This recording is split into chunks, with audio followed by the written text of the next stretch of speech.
Olá, pessoal! Para a aula de hoje, nós iremos discutir aspectos relacionados às noções sobre estatística e amostragem. Então, de início, o que eu gostaria que vocês fizessem após essa aula? Que vocês, então, fizessem a leitura do capítulo 1 do livro do Andy Field sobre estatística. Esse capítulo 1 ele vai dar subsídio para todas as discussões que nós vamos fazer ao longo da disciplina de bioestatística. Então, gente, dando start na nossa aula de hoje, o que nós vamos falar? Nós vamos discutir um pouco sobre a aplicabilidade da bioestatística. Então, a gente vai discutir onde a gente coloca a bioestatística dentro das nossas pesquisas. Dentro das pesquisas de caráter, então, quantitativo. Então, um ponto que nós temos que ressaltar: pesquisas de caráter quantitativo, nós vamos usar os testes estatísticos. Pesquisas de caráter qualitativo, talvez nós não vamos, muito provavelmente nós não vamos utilizar a estatística. Nós não vamos usar os métodos quantitativos, a não ser que a pesquisa de vocês envolva métodos mistos, que seria o quê? A mescla entre os aspectos quantitativos e os aspectos qualitativos. Então, dentro da aplicabilidade da bioestatística, nós temos o que como definição de estatística? Então, a estatística, olha atenção, prestem bastante atenção, ela é definida como um conjunto de métodos e processos quantitativos que serve para estudar e medir fenômenos coletivos, ou seja, nós vamos ter respostas baseadas em grupos. Então, nós temos respostas do todo, do coletivo, ou de subgrupos que podem ser separados diante da pesquisa que vocês vão realizar. Então, sempre quando nós falamos de estatística, a gente está se referindo a aspectos coletivos.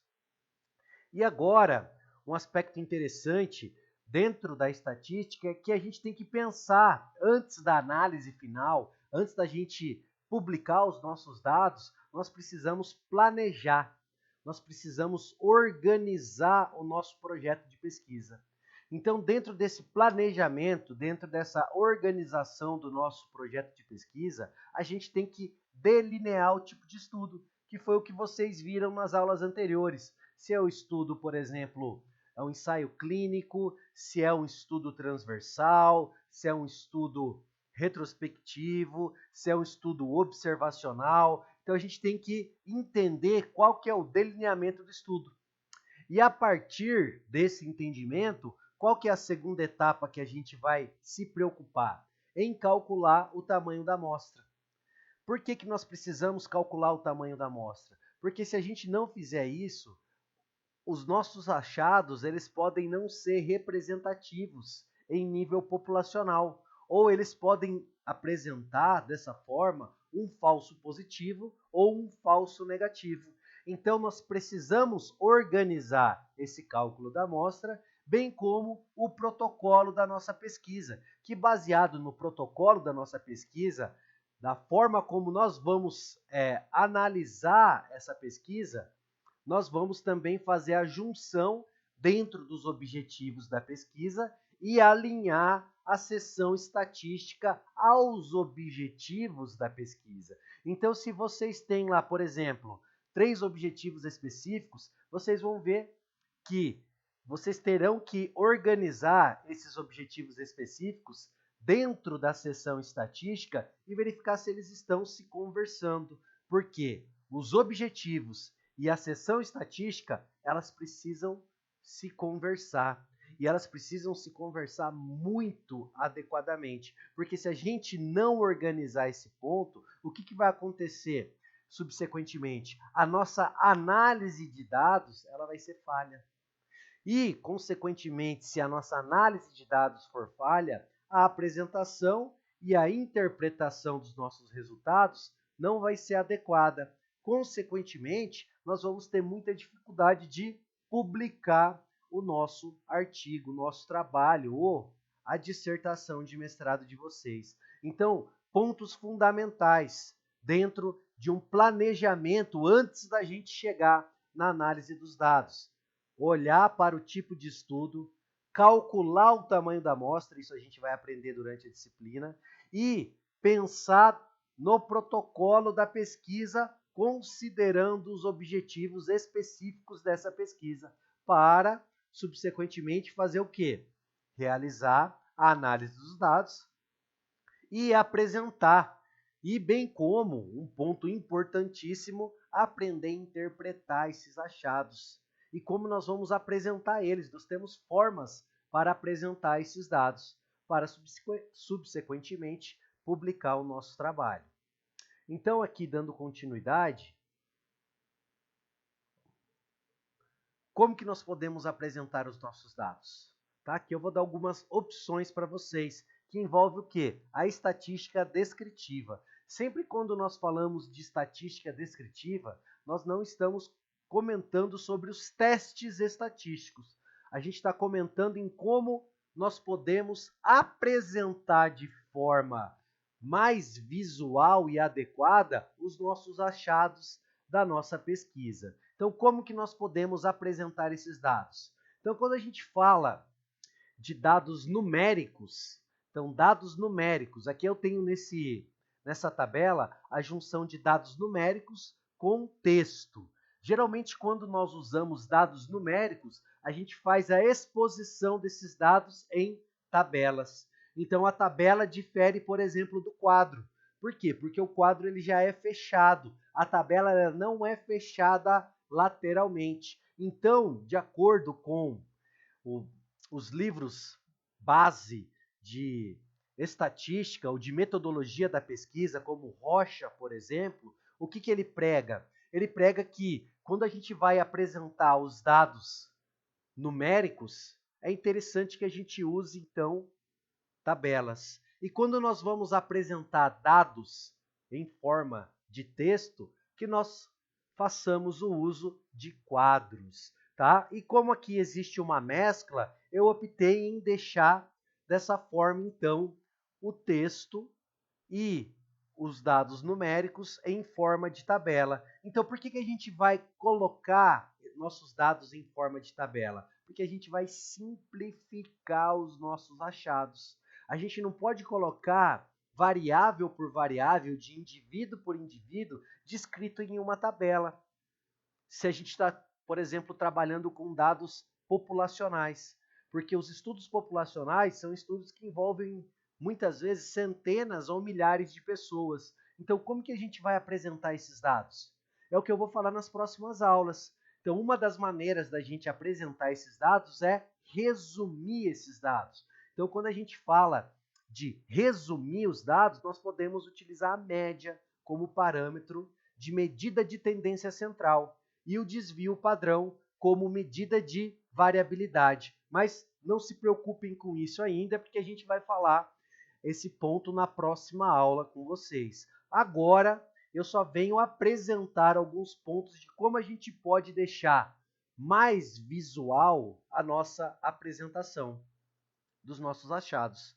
E quando nós falamos de quadro, foi o ponto que eu falei anteriormente. Então, eu tenho a exposição de variáveis, né, dessas informações, sendo normalmente não numéricas. Então, eu tenho aqui a relação de texto. Então, sempre quando envolver a relação de texto, eu não vou usar a tabela, eu vou usar o quadro. Tá? Qual que é a diferença, então, do quadro e da tabela? Esse fechamento que eu tenho nas laterais e essas linhas que eu posso ter inúmeras dentro do início até o final desse quadro. Então, quando eu falo de quadro, eu falo de uma variável que eu tenho não números, mas texto. Então, seria essa a diferença básica entre eles. Então, tenho aqui outra opção de descrição dos meus dados, que são o quê? Os gráficos em forma de linha. Quando que eu vou usar o gráfico em linha, então? Eu vou usar o gráfico em linha quando eu tenho várias medidas ao longo do tempo. Então, eu trouxe um exemplo aqui para vocês da minha tese de doutorado, olha. Eu fiz várias medidas ao longo do tempo, então eu tinha uma medida na semana 1, eu tinha essa mesma medida na semana 2, eu tinha essa mesma medida na semana 3, e eu tinha essa mesma medida na semana 4. E eu tinha vários grupos de comparação. Então, quando nós temos essa possibilidade aqui, o que acontece? O que nós devemos fazer? Fica interessante, então, utilizar o gráfico em linha para mostrar o comportamento dessas variáveis ao longo do tempo. Então, essas linhas aqui, essa cinza, essa linha azul, essa linha amarela e essa linha laranja, elas representam o quê? A média dos valores dos grupos. E essas barrinhas para cima? Essas barrinhas para cima, elas representam o desvio padrão, que é uma medida de variabilidade de quanto cada dado individual se dispersou em relação aos dados da média. Mas isso a gente vai discutir depois. Só estou dando um indicativo para vocês da onde eu quero chegar dentro desse aspecto relacionado à estatística, essa estatística básica com vocês. Aqui nós temos outra possibilidade, já de trabalhar com gráficos em barra. Então, por que eu trabalho com gráfico em barra? Quando eu quero, por exemplo, comparar uma resposta pré-intervenção com uma resposta pós-intervenção, ou uma comparação, por exemplo, entre grupos. Então, dentro dessa forma, eu posso mostrar o quê? Possíveis alterações entre os dados, ou os grupos, ou o momento pré, ou o momento pós-intervenção. Então, essa é uma forma de deixar o quê? Os dados mais evidentes. Então, sempre quando eu trabalho com gráficos, eu trago uma evidência maior para os meus achados. Quando eu uso tabelas, eu trago uma evidência um pouco menor, então eu não deixo tão destacado as minhas informações. Então, vamos supor que lá na dissertação de vocês tenham interesse, por exemplo, em destacar alguma variável que vocês encontraram, que vocês acreditam que essa variável é muito interessante ou muito importante dentro do estudo de vocês. Então, qual que é a minha recomendação? Use o gráfico. E se essa variável, por exemplo, não é tão interessante, use a tabela. E se essa variável ela não é nem um pouco interessante, resuma ela em forma de texto. Então, essas são algumas possibilidades que a gente tem para utilizar a estatística descritiva. Outra possibilidade, quando nós queremos, por exemplo, comparar percentuais, é usar o quê? O gráfico circular, comumente chamado de gráfico em forma de pizza. Então, quando eu quero comparar percentuais de variáveis que têm relação entre si ou que também não apresentam relação entre si. Então, aqui está um exemplo de uma resposta fisiológica de um esforço físico que eu trouxe aqui como exemplo para vocês. Temos outra opção, tá, dentro da estatística, que é o diagrama de caixa, mais utilizado na estatística não paramétrica. Então, um ponto que eu vou explicar para vocês, que a gente vai fazer essa subdivisão e nós vamos discutir um pouco sobre estatística paramétrica e estatística não paramétrica. Não se preocupem com isso agora, vocês vão se preocupar ao longo das aulas que a gente vai discutir. Então, temos aqui a mediana. O que seria a mediana? A mediana é um parâmetro que eu divido o meu conjunto de dados em percentis, desde o percentil 1 até o percentil 100. E o que seria a mediana? O percentil 50. Então, eu tenho ali o primeiro quartil, que seria o quê? O percentil 25. Eu tenho a mediana, que é, por exemplo, o percentil 50, e eu tenho o terceiro quartil, que é, por exemplo, o percentil 75. E o que é esse asterisco aqui em cima e esse asterisco aqui embaixo? São aqueles valores outliers, aqueles valores que estão saindo da curva, que são valores que saem do padrão da maioria dos dados que estão concentrados ali na mediana, ou no primeiro quartil, ou até mesmo no terceiro quartil. Esse é um ponto aqui, pessoal, que a gente vai discutir bastante durante as nossas aulas. E, trazendo a relação da estatística, eu falei para vocês que nós temos o quê? A estatística descritiva, mas além da estatística descritiva, nós temos outro ramo da estatística, que é o quê? A teoria das probabilidades. Então, sempre quando a gente estuda algo de caráter aleatório, nós não temos certeza se isso de fato vai ou não vai acontecer. Por quê? Porque a gente não tem plena certeza daquela resposta. E é por isso que a gente realiza, por vezes, as nossas pesquisas. Então a gente vai ter o quê? Uma probabilidade de algo acontecer. É aquele valor P. O que significa o valor P dentro da estatística? Vocês que estão fazendo muitas leituras de artigos científicos. Aquele P menor que 0,05 é a probabilidade de algo acontecer.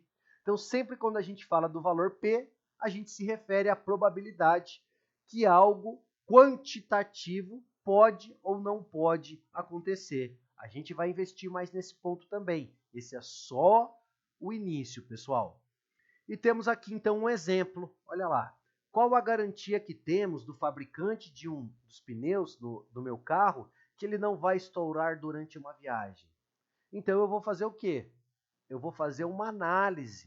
Eu vou fazer uma análise de probabilidade. Então, eu vou identificar o que? A questão relacionada ao gasto, eu vou verificar a questão relacionada à qualidade da estrada, eu vou relacionar o que? A questão do alinhamento, do balanceamento do meu carro. Então, eu tenho probabilidade de algo acontecer, né, desse pneu estourar, probabilidade maior se eu não fizer as minhas manutenções, quando comparado, por exemplo, a uma probabilidade menor se eu realizo as manutenções periódicas do meu carro. Um exemplo básico. A gente vai entrar depois nas nossas aulas presenciais nesse aspecto das probabilidades, falando e tomando como exemplo o trabalho de vocês.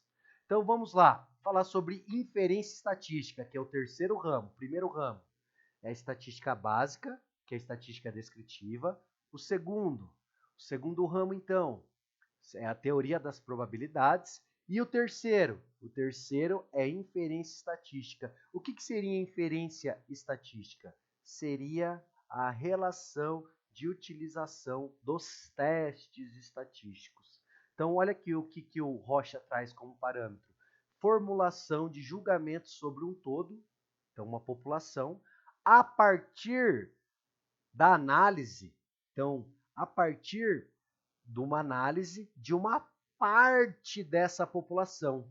Então, eu retirei parte dessa população, sendo uma parte aleatória, tá? Porque eu tenho uma amostra aleatória e eu tenho uma amostra por conveniência. Então, eu tenho que pensar nisso também.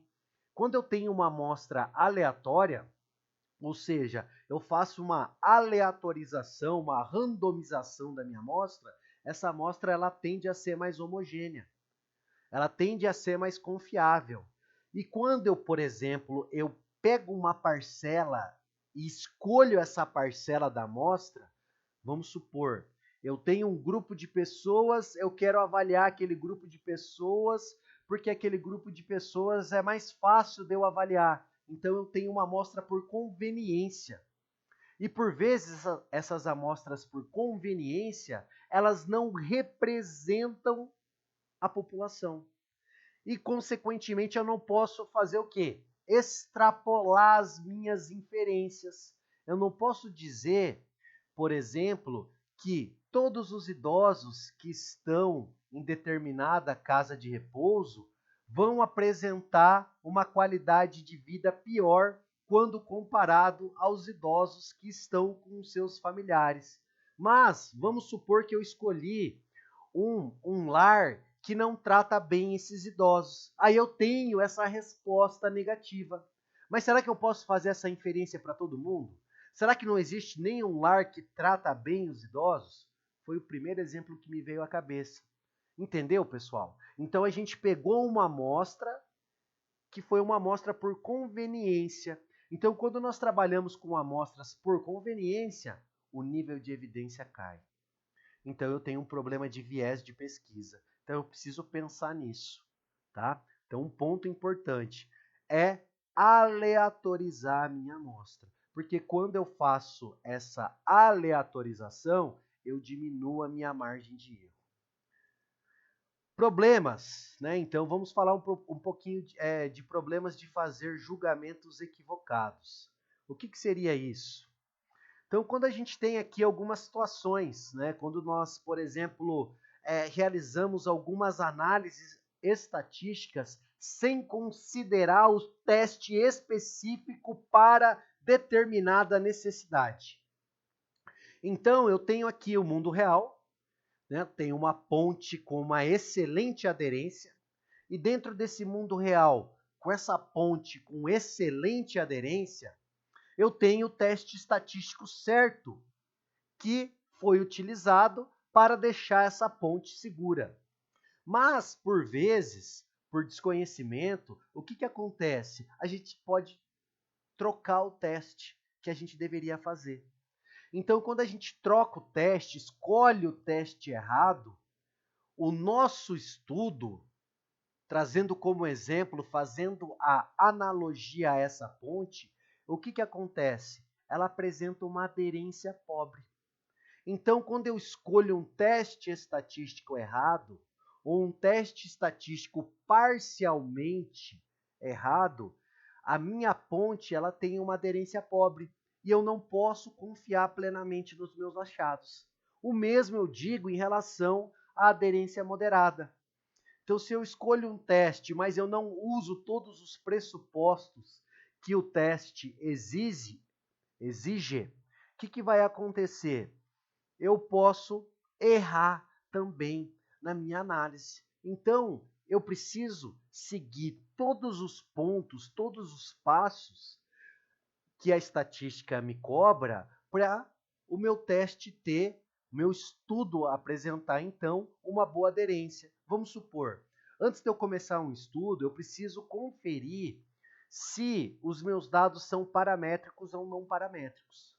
Então, eu vou usar dois tipos de teste. Ou eu uso o teste de Shapiro-Wilk, quando eu tenho amostras menores que 30, ou eu uso o teste de Kolmogorov-Smirnov, quando eu tenho amostras maiores que 30. Então, o que acontece? Se eu pular essa etapa, que essa etapa seria a testagem de normalidade dos dados, eu posso perder a aderência mesmo escolhendo o teste certo. Porque às vezes eu tenho uma variação desse teste, ou eu tenho um teste que ele é similar ao modelo não paramétrico ou paramétrico, dependendo dos meus achados, mas aí eu vou me perder. Então eu tenho que seguir essas etapas para o meu teste estatístico, para o meu estudo de forma geral, apresentar uma boa aderência. Não se preocupem com esses dois nomes que eu acabei de falar. A gente vai praticar isso, tá, pessoal? E eu vou repassar para vocês o programa de estatística que vocês vão instalar no notebook de vocês para a gente praticar durante as aulas, bem como nós vamos fazer isso nos laboratórios de informática da instituição. Então, trazendo aqui para o próximo ponto, quando a gente fala dos elementos da estatística, quais são os elementos da estatística?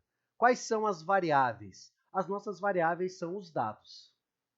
Então, quando a gente fala de estudos populacionais, o que nós temos? Um número elevado de pessoas, que pode ser o quê? Um conjunto que ele é representativo da população, como, por exemplo, o censo. O censo é um estudo que representa o quê? A nossa população, embora, por vezes, o censo ele não coleta informações diretamente de cada indivíduo, mas ele representa a nossa população com bastante confiança.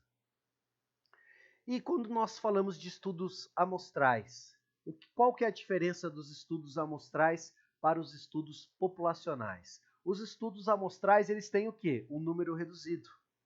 Mas, quando eles são aleatorizados, de fato, eles refletem uma parcela da população, quando o cálculo amostral do estudo é feito. Então, pessoal, vocês que estão organizando a metodologia do estudo de vocês, pensem no cálculo do estudo de vocês, no cálculo amostral da pesquisa de vocês. Isso é muito importante, isso é fundamental para diminuir a margem de erro.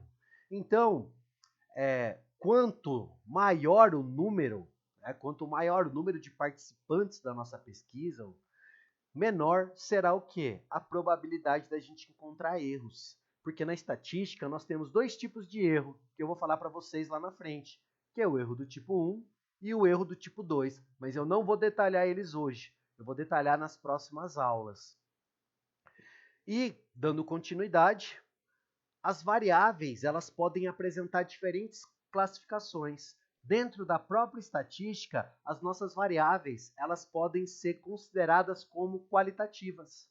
Então, me dá um exemplo, Braulio. Elas podem ser qualitativas de caráter nominal ou de caráter ordinal. O nominal é quando ela classifica, por exemplo, sexo, a raça, o grupo sanguíneo, o estado civil. E quando a gente fala de ordinal, o que seria o ordinal?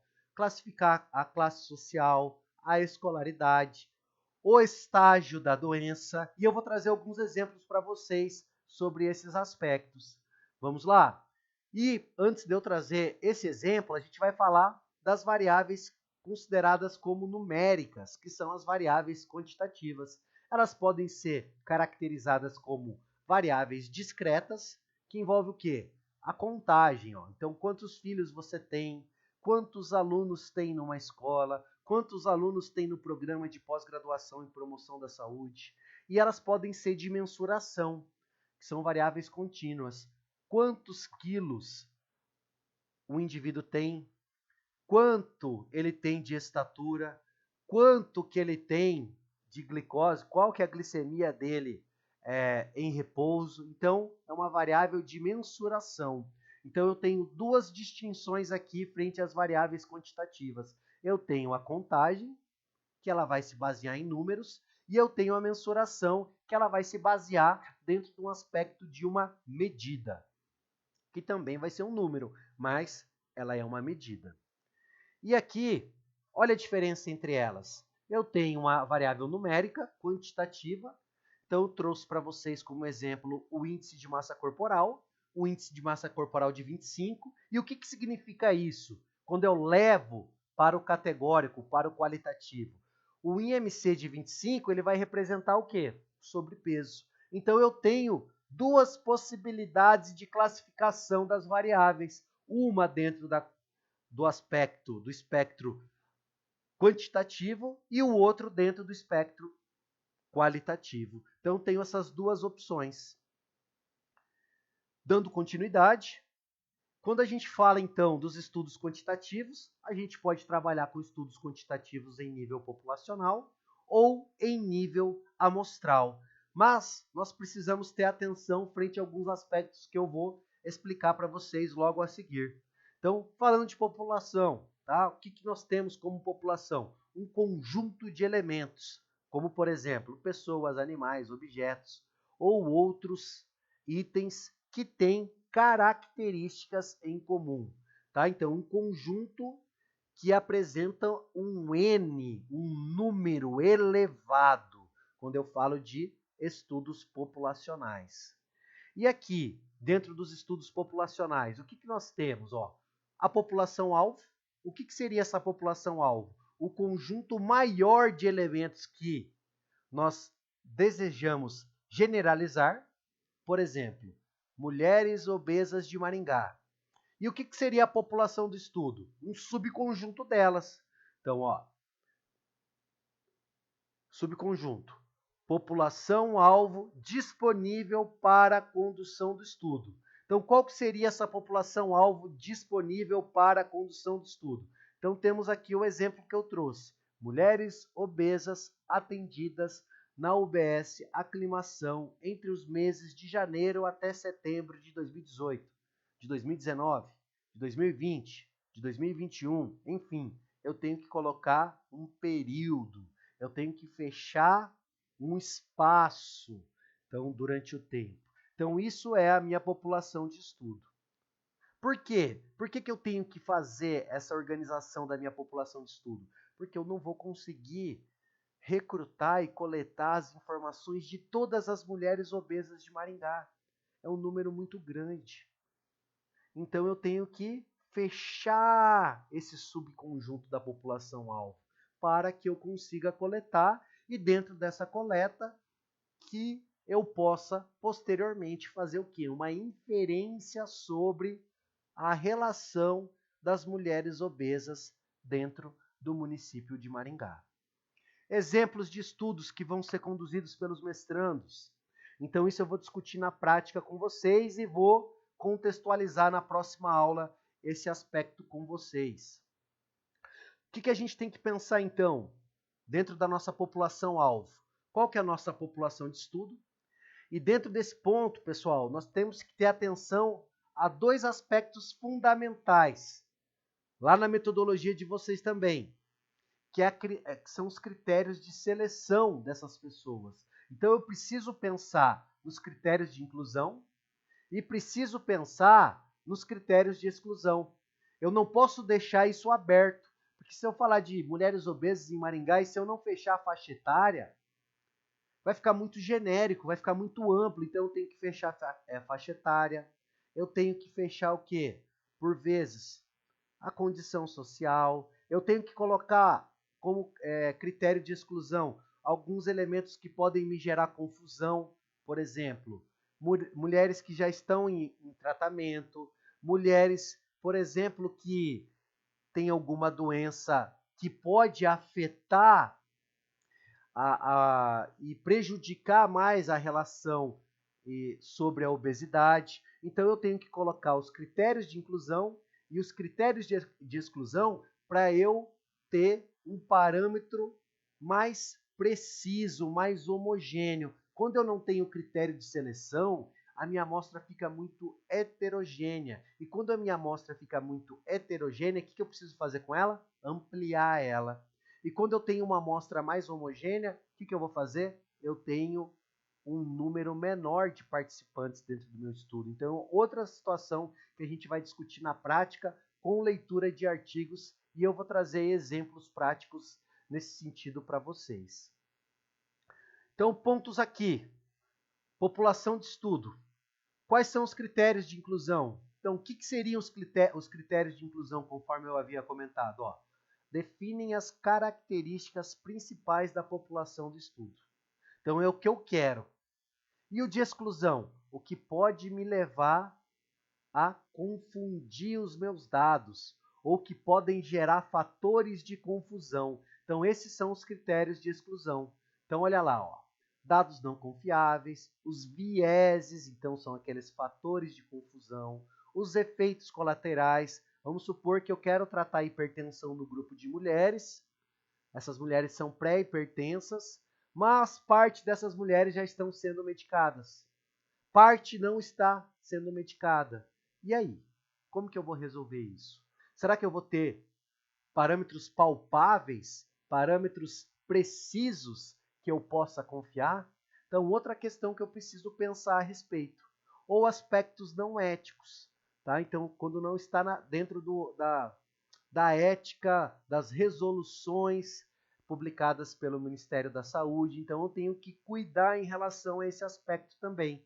Quando os riscos são maiores que os benefícios. Então, tem pontos que a gente tem que se atentar frente ao desenvolvimento do estudo. Então, aqui, trazendo agora a relação de amostra. O que seria a amostra? Olha, um subconjunto de uma população do estudo. Então, a amostra ela deve ser representativa em relação à população. Então, eu vou trazer uma imagem agora para vocês vão me falar se isso é representativo ou se não é representativo. Olha lá, gente. Será que aqui eu tenho uma população e aqui eu tenho uma amostra? Será que está correto? O que vocês acham? Já vou responder para vocês. Na realidade, não. Por quê? Porque aqui eu selecionei os que estavam no centro. Eu não fiz uma aleatorização. Então, se eu não fiz uma aleatorização, eu posso tendenciar os meus resultados. Então, eu tenho que cuidar em relação a esse aspecto. E como que estaria certo, então? Vamos lá. Olha, eu tenho os indivíduos azuis, eu tenho os indivíduos verdes e eu tenho os indivíduos vermelhos. E aqui? Então aqui é a população e aqui é a minha amostra. Então eu tenho que deixar a minha amostra homogênea. Se eu tivesse todos os indivíduos ali vermelho, será que eu teria uma amostra que seria representativa em relação à população? A resposta é não. Então, outro ponto que eu preciso pensar, e a gente vai aprender a fazer essa seleção da amostra de forma aleatória. Nós temos as técnicas de amostragem, então a gente vai aprender sobre isso durante a disciplina também. E, pessoal, por hoje é só. Eram essas as informações que eu gostaria de passar para vocês. Vou disponibilizar algumas questões para vocês responderem. Preciso que vocês façam a leitura do capítulo 1 do livro do Andy Field. Vou disponibilizar esse link para vocês. E, além disso, também lá no nosso grupo do WhatsApp, vou disponibilizar o livro do Andy Field para vocês lerem o primeiro capítulo. Muito obrigado e a gente vai ampliar as nossas discussões. Quero que vocês me tragam dúvidas para a próxima aula, para a gente discutir, debater a aula que foi ministrada de forma assíncrona hoje. Nas próximas aulas a gente vai estar presencialmente, quero estar presencialmente com vocês, para a gente avançar nesse conteúdo que eu considero importantíssimo para a formação de vocês. Muito obrigado e até a semana que vem. E um abraço a todos.